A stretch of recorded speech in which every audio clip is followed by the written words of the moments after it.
ناد علی یا مظہر العجائب، بہت سارے لوگ ناد علی کو پڑھ رہے ہوتے ہیں، تو اس ویڈیو کا مقصد ایک تو آپ ناد علی کو درست کر لیں، پھر دوسرا اس کا ترجمہ بھی آپ اس ویڈیو کے اندر دیکھ لیں، سن لیں، سمجھ لیں، اور تیسرا یہ مقصد ہے کہ دیکھیں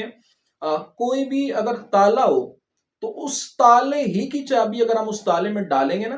تو وہ تالا کھلے گا۔ ایسا نہیں ہوگا کہ آپ کوئی بھی چابی تالے میں ڈالیں اور تالا کھل جائے،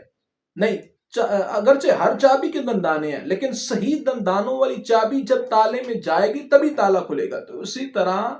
اگر آپ صحیح وظیفہ کریں گے تبھی اس وظیفے کی، لوگ بہت سارے وظیفے کر رہے ہوتے ہیں لیکن پتہ ہی کوئی نہیں ہوتا، وہ اس کی برکتوں سے محروم ہوتے ہیں، اس کے فائدے ان کو حاصل نہیں ہو رہے ہوتے، تو بسا اوقات وہ وظیفہ ہی غلط کر رہے ہوتے ہیں۔ تو صحیح ناد علی اور اس کا ترجمہ اس ویڈیو کے اندر آپ دیکھ لیں اور کوشش کریں تو اس کو بے شک آپ لکھ لیجئے گا، کچھ یاد کر لیجئے گا، اور آپ یہی ناد علی اپنے اوراد میں لے کے آئیں، اپنے وظائف میں لے کے آئیں، صبح و شام اس کو پڑھیں۔ اس کی برکتیں انشاءاللہ آپ کے گھر کے اندر، آپ کی رزق کے اندر آپ کو نظر آئیں گی۔ تو صحیح ناد علی یہ ہے کہ ناد علی یا مظہر العجائب، کہ اے شخص حضرت علی کو پکار کہ جو عجائب کے مظہر ہیں،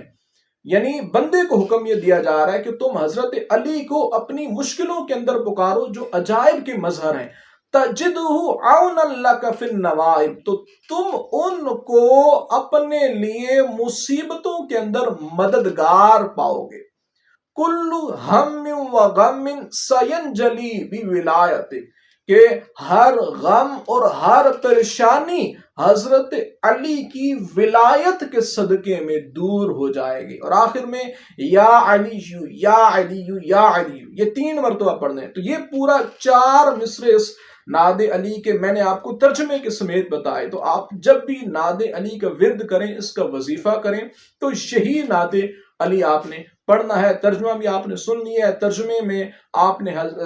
حضرت علی کو اپنے ذہن کے اندر ان کے خیالات کو لے کے آنا ہے کہ انشاءاللہ اللہ کی دی ہوئی عطا سے حضرت علی میری مدد کریں گے۔ انشاءاللہ یہ وظیفہ آپ کریں، اس کی برکات آپ کو ضرور ملیں گی۔